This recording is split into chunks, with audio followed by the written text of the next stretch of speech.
folks, Marie here for some Real Talk with Coffee. And I wanted to talk today about this idea of dropping the ball. And if you follow me on other sources, you probably have heard me talk about Tiffany Defoe's book, Drop the Ball. It's an excellent book. It's all about learning how to do less as a parent, but also sharing it with if you have a partner, whether it's a spouse or another person you're parenting with. So I just wanted to put that out there. Check out the book, Drop the Ball. Tiffany Defoe is the author. But she talks about this idea of dropping the ball with intention, right? Actually saying, I'm not going to do these things because they're not the most important things for me to do. Even if they have to happen for our household to run, we need to figure out something else. And I really, as I was teaching a workshop called Drop the Ball and Drop the Guilt, it really came up that there are two parts of this idea of dropping the ball.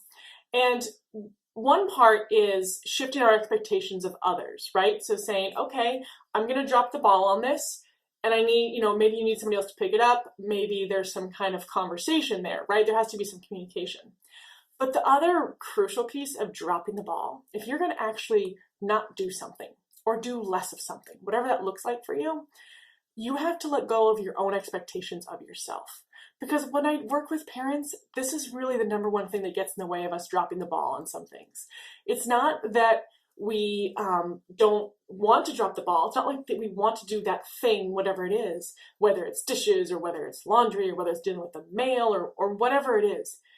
It's that we have this expectation for ourselves. It's as if we've tied our self-worth to our ability to get all the household stuff done and hold down a full-time job and be a nurturing parent.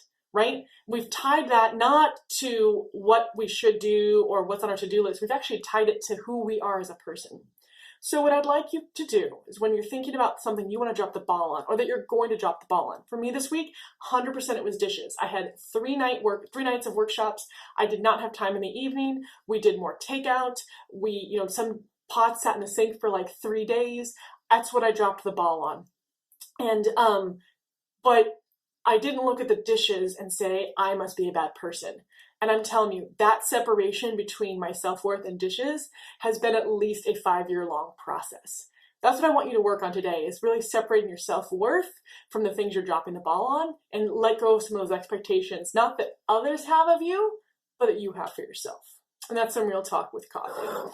As always, you can see more resources and sign up for the email newsletter at www.createbalancedlife.com with a D.